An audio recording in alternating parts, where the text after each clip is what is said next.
A paz do Senhor, que a graça e a paz do Senhor esteja sobre você, esteja com você, esteja na tua vida, te trazendo alegria, contentamento, satisfação e esse essa tranquilidade que só a paz do Senhor pode dar.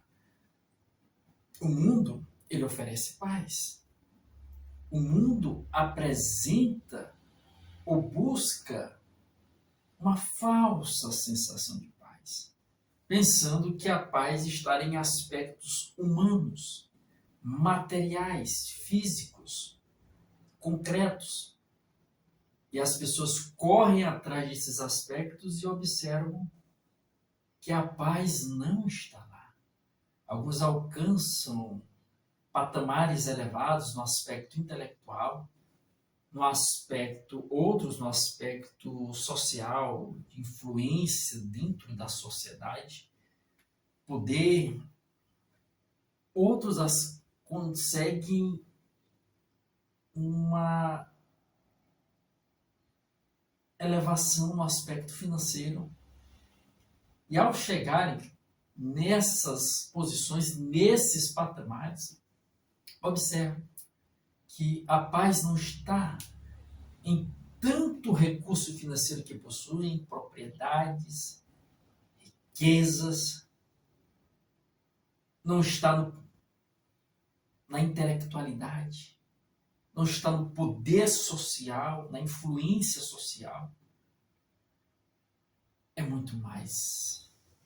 Vai além desses aspectos. Isso me faz lembrar do Senhor, quando ele fala através do profeta Jeremias, lá em Jeremias capítulo 9, versículo 23 e verso 24, ele diz: assim diz o Senhor, não se glorie o sábio na sua sabedoria, nem o forte na sua força, nem o rico na sua riqueza.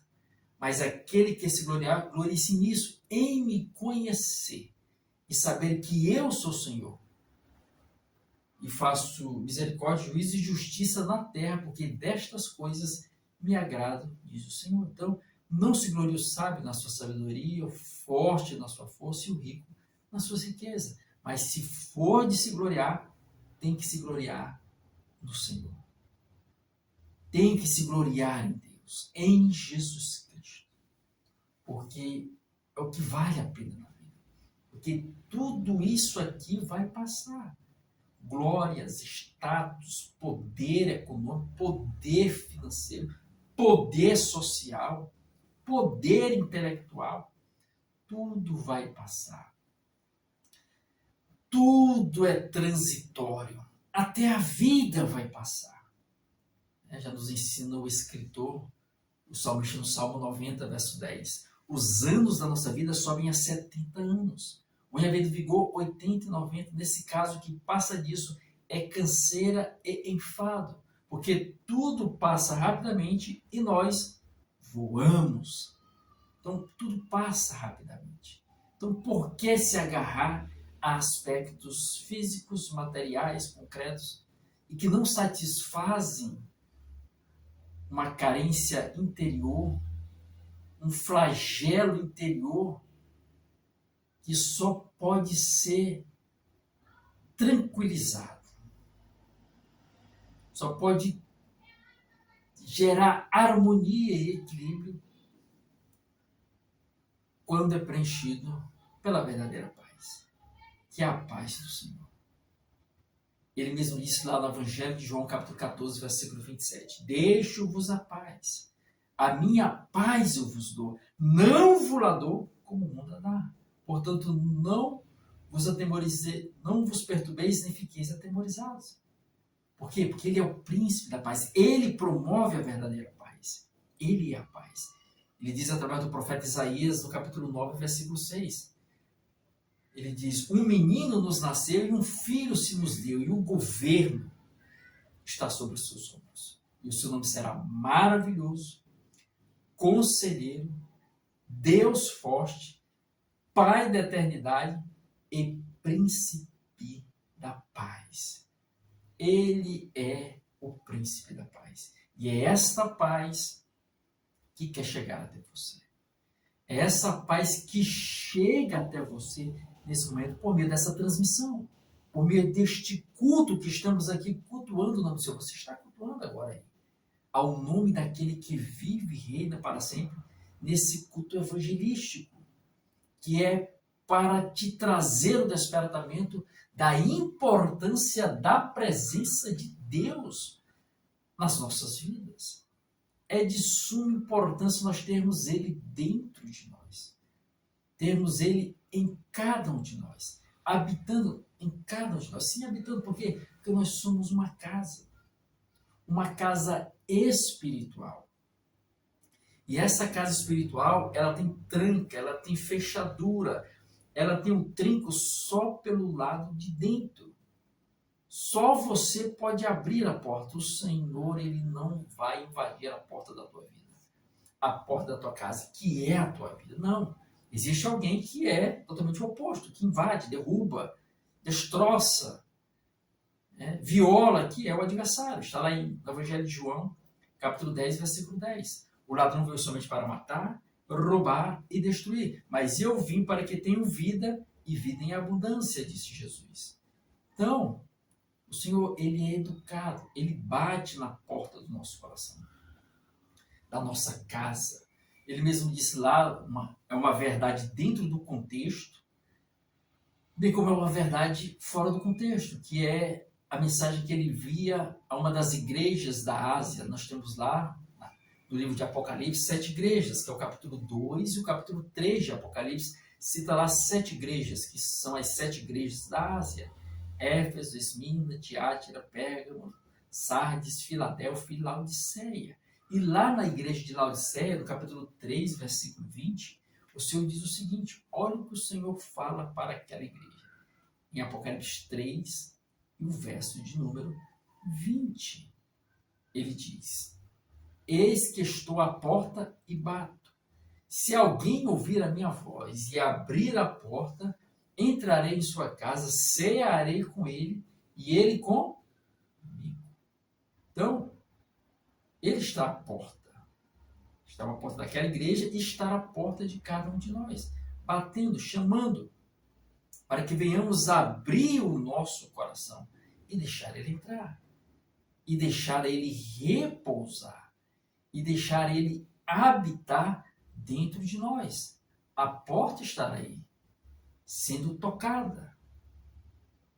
O Senhor já deu o primeiro passo em nossa direção. O maior evento que este mundo já presenciou foi a vinda do próprio Deus deste mundo, encarnado. Já nos diz o escritor lá no Evangelho de João, capítulo 1, versículo 14: e o Verbo se fez carne e habitou entre nós, cheio de graça e verdade. E vimos a sua glória como a glória do unigênito do Pai. Então, o Verbo se fez carne. O próprio Deus se encarnou, se fez homem, se rebaixou para estar no mesmo patamar das suas criaturas. O Criador esteve entre as criaturas, sentindo as suas dores, sentindo as suas mazelas, sentindo os seus sofrimentos. Por isso ele nos entende, ele nos compreende. Tudo que nós vivenciamos, ele vivenciou isso em carne. Por isso diz o salmista no Salmo 103, versículo 14: pois ele conhece a nossa estrutura e sabe que nós somos pó. Ele nos conhece por fora e principalmente por dentro. Ele sabe até onde nós podemos ir, porque ele vivenciou tudo isso. Os mais diversos aspectos da vida, emoções, flagelos, dúvidas, incertezas, medos, pavor, ele vivenciou tudo isso. Por isso, as situações que ocorrem conosco, elas não estão aquém da nossa capacidade, da nossa força e do nosso vigor de enfrentar. É o que diz o apóstolo Paulo em 1 Coríntios, capítulo 10, versículo 13, que acaba corroborando com o Salmo 103, versículo 14, que eu citei aqui. Olha o que diz o apóstolo. Ele diz: não vos sobreveio tentação que não fosse humana, mas Deus é fiel e não permitirá que sejais tentado além das vossas forças. Pelo contrário, juntamente com a provação, vos proverá livramento, de sorte que o possais suportar. Então, ele não permite algo que vá além das nossas forças. Não vos sobreveio tentação que não fosse humana, mas Deus é fiel, repetindo o versículo, e não permitirá que sejais tentados além das vossas forças. E ele ainda diz, ó, pelo contrário, juntamente com a aprovação, vos proverá livramento de sorte que o possais suportar. Então, quando a privação, a provação, a tribulação aparece na vida, ela vem junto com ela um escape, uma porta de saída. A questão é que as pessoas, boa parte delas, acabam focando muito no problema, a sua energia no problema, a sua concentração no problema, o seu olhar no problema, os seus pensamentos no problema, e não acabam enxergando o livramento que está lá dentro do problema. Quer dizer, em vez de ficarmos focados no problema, devemos focar o nosso olhar para as probabilidades de solução do problema. Dentro do problema tem um escape. O que diz o apóstolo aqui, vos proverá livramento, de sorte que possais suportar, o livramento está lá. Mas a pessoa fica focada no problema. Então, o Senhor, ele vivenciou tudo isso, por isso ele nos entende, e não permite que as tentações e as provações vá além das nossas forças. Ele veio aqui, esteve aqui, olha, o próprio Deus. Olha o que nos diz o apóstolo Paulo acerca de Jesus ter vivenciado todas as nossas dores, porque em tudo ele foi tentado. Ele nos compreende porque tudo ele passou. Está lá em Hebreus capítulo 2, versículo 18. Que em tudo ele foi tentado, mas não cometeu pecado. Então, você vê o próprio Deus vivenciando as nossas experiências humanas e nos entendendo, nos compreendendo e tendo um amor gigantesco para com cada um de nós. Porque ele veio e se fez carne. Olha o que diz o apóstolo Paulo lá em Filipenses capítulo 2, a partir do versículo 5, diz o seguinte: tende em vós o mesmo sentimento que houve em Cristo Jesus, pois ele, subsistindo na forma de Deus, não julgou por usurpação o ser igual a Deus. Antes a si mesmo se esvaziou, assumindo a forma de servo, tornando-se em semelhança de homem, e reconhecido em figura humana, a si mesmo se humilhou, sendo obediente até a morte, e morte de cruz. Pelo que também Deus o exaltou sobremaneira, e lhe deu o nome que está acima de todo nome, para que ao nome de Jesus se dobre todos os joelhos que estão nos céus, na terra e debaixo da terra. E toda língua confesse que Jesus Cristo é o Senhor, para a glória de Deus Pai. Filipenses capítulo 2, versículo 5 até o versículo de número 11. Então, o próprio Deus desceu aqui, se fez carne, se tornou humano, se humilhou, sendo obediente à morte, morte de cruz. E quem morria em cruz era uma das piores condenações da época. Era considerado maldito. Então Jesus se fez maldição por nós. Passou tudo isso por nós. Isso me faz lembrar de uma frase de um grande evangelista, ministrante, pregador da palavra, Billy Graham. Uma frase dele diz o seguinte: o maior acontecimento da história da humanidade não foi o homem subir e pisar na lua. Foi Deus descer e pisar na terra. Então, olha que situação magnífica. O próprio Deus desceu e pisou na terra. Esteve com os homens. E esse Deus cheio de poder, de glória, de esplendor, de magnitude, de benevolência, de autoridade, poder, ele se humilha a esse ponto.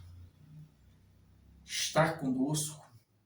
Deu o primeiro e grande maior passo na vida, que foi se entregar por nós para nos conceder a oportunidade de reconciliação com Deus, de reatarmos o nosso vínculo com o Senhor, que foi quebrado ali no Jardim do Éden pela desobediência de Adão e Eva.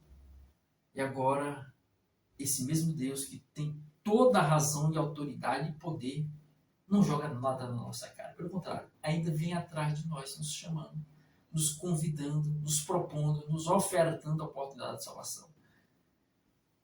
Agora cabe a cada um de nós nos aproximarmos dele. É o que diz o apóstolo Tiago, lá em Tiago 5, versículo 8. Chegai-vos a Deus, e ele chegará a vós outros. Purificai as mãos pecadores, e vós de ânimo dobre, limpai o coração. Tiago capítulo 5, versículo 8. Então, agora o homem tem que se chegar a Deus. Chegar a Deus e ele vai chegar até você. Porque o maior passo ele já deu, de ter vindo deste mundo, se entregou em nosso favor para nos dar a libertação do pecado. Morreu, ressurgiu, ressuscitou ao terceiro dia e nos deu aí, abriu essa oportunidade gigantesca e extraordinária da salvação. Agora compete, cabe a cada um de nós irmos até o Senhor, chegai-vos a Deus, aqui diz Tiago. E ele vai estreitar o relacionamento com você. É igual fazendo aqui uma correlação com a vida humana. Quanto mais você vai se aproximando de uma pessoa, você vai se abrindo para ela, ela vai de forma sequencial se abrindo com você. A intimidade vai aumentando, os laços vão se estreitando e a proximidade vai ali se funilando. Por quê? Porque você tomou uma iniciativa de aproximação. Você tomou uma decisão de se aproximar. Você tomou uma atitude de se chegar. E isso tem consequência. Tudo na vida tem consequência. Cada ação traz consigo reações. Cada atitude que tomamos, decisões, são sementes que nós plantamos na nossa existência, na nossa jornada, na nossa caminhada. Isso vai frutificar, isso vai germinar, vai florescer e frutos vai nos trazer. Agora compete a mim e a você sabermos, decidirmos, escolhermos quais frutos queremos saborear, vivenciar, experimentar, degustar. Frutos de alegria, de satisfação, de prazer, contentamento, de paz no coração. E isso se tem quando se toma a decisão de seguir e servir Jesus. É uma decisão que se toma. É renunciar o eu, o ego, o pecado, o homem carnal, a carne como todo, e seguir ao Senhor. É o que ele propõe nas mais diversas passagens. Dentre essas eu cito Mateus, capítulo 16, versículo 24, versículo 25, ele diz... Disse Jesus aos seus discípulos: se alguém quiser vir após mim, a si mesmo se negue. Tome a sua cruz e siga-me. Porque quem quiser salvar a sua vida, perderá. Mas quem salvar a sua vida por minha causa, achá-la. Então, quem você quer achar? Você quer achar vida, salvação, perdão e restauração? Paz no coração? Ou você quer achar condenação, humilhação, insegurança e falta de perdão? É a decisão que se toma. O Senhor já está aí, de braços abertos para nos receber, mãos estendidas para nos levantar e o seu amor para nos perdoar. Agora, o ser humano vai aceitar o perdão do Senhor? Aí você tem que tomar uma atitude de se aproximar do Senhor, de buscar. E você estar aqui nesse momento, eu quero louvar a Deus pela tua vida, porque você parou tantas ocupações que você tinha no decorrer do dia, você reservou um momento para estar aqui, cultuando ao Senhor, ofertando a Ele o seu culto, glorificando a Ele, adorando a Ele e ouvindo a sua palavra, recebendo a sua mensagem e sendo alimentado por essa palavra que transforma, que liberta, que restaura, que levanta, que ergue, que põe de pé, que traz salvação, restauração, mudança de mentalidade e paz no coração. Essas, que foi apenas alguns aspectos que eu citei aqui, mas são inúmeros os adjetivos que, se eu fosse aqui descrever, são milhares de que se vive quando se permite o Senhor entrar em nossas vidas. E hoje Ele está te chamando. Hoje Ele está te chamando nesse momento para você tomar uma decisão de viver para Ele, de seguir a Ele, de estar com Ele, de deixar Ele entrar na sua vida, mudar a tua mentalidade, a tua forma de pensar, de agir e de se posicionar. Recebendo perdão e a paz no coração e fazendo fluir o agir de Deus em você, a paz do Senhor no seu coração. A virtude do Altíssimo dentro da tua vida, dentro da tua história, dentro da tua jornada, dentro da tua caminhada. É dentro de você.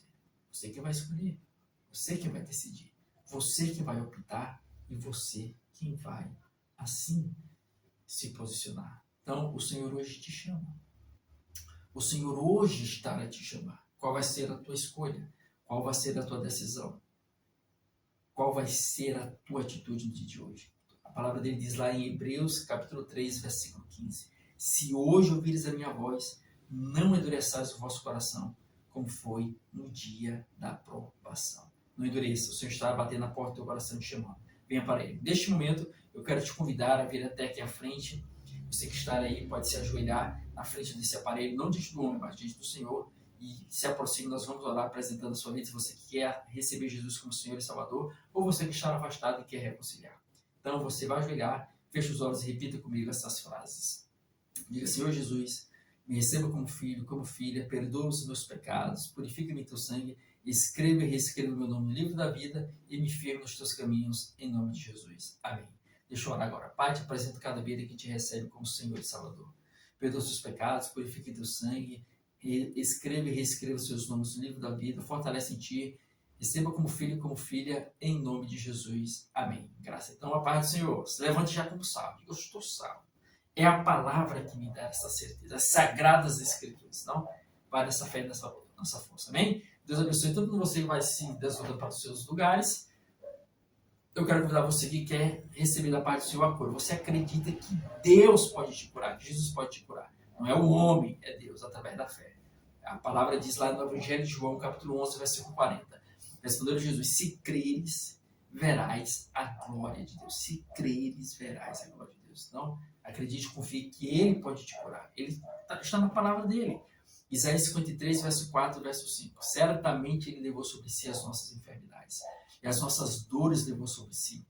E nós o reputávamos por aflito, ferido de Deus e oprimido. Mas Ele foi traspassado pelas nossas transgressões, moído pelas nossas iniquidades. O castigo que nos traz a paz estava sobre Ele, e pelas suas pisaduras fomos sarados. Então, Ele quer te sarar. Você acredita? Confia? Vem até aqui à frente, vamos orar, vamos apresentar ao Senhor. Você vai fechar os olhos, vai concentrar no Senhor, coloca a mão na enfermidade, então no coração, ou então na sua cabeça, e vamos orar. Pai, te apresento cada vida que nesse momento estará aqui diante de ti, ó Pai, buscando no Senhor a cura. Pai, vem perdoar, vem curar, vem libertar agora, ó Pai. Nós repreendemos em nome de Jesus essa enfermidade, Pai. Bate em retirada agora. Em nome de Jesus, seja expulsa, extirpada, em nome de Jesus, e a cura se estabeleça, Pai. E a saúde seja restabelecida nessa vida, e ela vai testemunhar para a glória do teu nome, que foi visitada pelo Senhor, e o Senhor a curou, a libertou e a transformou. É o que nós pedimos e pela fé te agradecemos em nome de Jesus. Amém. Então levante já curado. Eu estou curado. Eu estou curado. O Senhor me curou. A dor pode estar lá, mas você declara. Você declara. Não resista. A palavra diz lá em Tiago 4, verso 7. Sujeitai-vos, portanto, a Deus, resistiu o diabo e ele fugirá de vós. Então resista. Persevere. Senhor, eu estou curado. Tu já me curou. O Senhor declara a cura. Então vá nessa fé em nome de Jesus. Amém? Então você que vai se deslocando para o seu lugar, eu convido agora o terceiro grupo. Você que quer ser batizado com o Espírito Santo. Falar em outras línguas, em línguas estranhas com o Senhor. Venha até aqui à frente. Vamos aqui, nesse momento, orar por você. Você vai fechar os olhos. Não vai para desvirtuar a tua mente, o teu olhar de quem está ao seu lado. Feche os olhos. Comece a pensar em algo maravilhoso que o Senhor fez na sua vida, que quando você lê, você se alegra, você se regozija, você se sente bem. Quem sabe foi uma porta de emprego que o Senhor abriu, uma cura, ou algo maravilhoso, não sei. Você vai lembrar disso e você vai abrir a boca e vai dizer glória a Deus, aleluia. Você não vai dizer no pensamento glória a Deus, aleluia. Nos pensamentos você vai pensar em algo bom que Deus fez na sua vida, que você se alegra. E você vai abrir a boca, tem que abrir a boca e dizer glória a Deus, aleluia, Jesus, glória. Vai falando só isso aí. E nós vamos orar. E o Senhor, segundo a vontade dele, vai te batizar com o Espírito Santo como revestimento de poder. Você vai receber o revestimento de poder para fazer a obra de Deus. Não é só para ficar falando em língua estranha. Não, o Senhor não te batiza. Ele quer que o batismo com o Espírito Santo é um revestimento de poder para ter ousadia para levar a palavra. Não para ser só status. Sou batizado. Não faz nada. Então, vamos orar. Pai, te apresento cada vida que está aqui, ó Pai. Que busque em ti o batismo com o Espírito Santo. Falar em novas línguas. Em línguas estranhas, ó Pai. Batiza agora com o teu Santo Espírito. Em nome de Jesus. Não precisa muito tempo, Pai. Tu pode selar agora, como aconteceu lá naqueles discípulos que quando chegou lá o apóstolo Paulo e disse: vós já foram batizados com o Espírito Santo e só conhecemos o batismo de João. Mas Paulo diz, então, recebais. Então, na mesma hora, eles começaram a falar em línguas. Então, Pai, só disse isso. Então, nós declaramos em nome de Jesus, batiza com o Espírito Santo, em nome de Jesus. Amém. Graças a Deus. Então, vá na fé. Já falou em línguas aí? Glória a Deus. Deu testemunho. Se não, continue em casa. Saia daqui dando glória a Deus. Glória a Deus pode te batizar daqui para sua casa. Ou chegando em casa. Ou deitando na sua cama. Vá na fé e na esperança. Amém? Deus abençoe. Vamos orar encerrando. Pai, te apresento cada vida que esteve aqui conosco nesse culto. Recebe o nosso culto que nós viemos ofertar a Ti. Nos abençoe, dá-nos uma semana abençoada de paz, com a Tua graça e o Teu favor, concedendo a abundância de vida e saúde a cada um de nós, nossos familiares e parentes, nos fortalecendo e concretizando os desejos e sonhos do nosso coração e pedidos de oração. Tudo isso nós pedimos e pela fé, nos guarda de todo mal, de acidente e problemas, cada um de nós e nossos familiares. Tudo te pedimos e pela fé te agradecemos, em nome de Jesus. Amém. Jesus te abençoe, você é uma bênção. Jesus, esperança para você. E lembre-se, Jesus voltará. Prepare-te.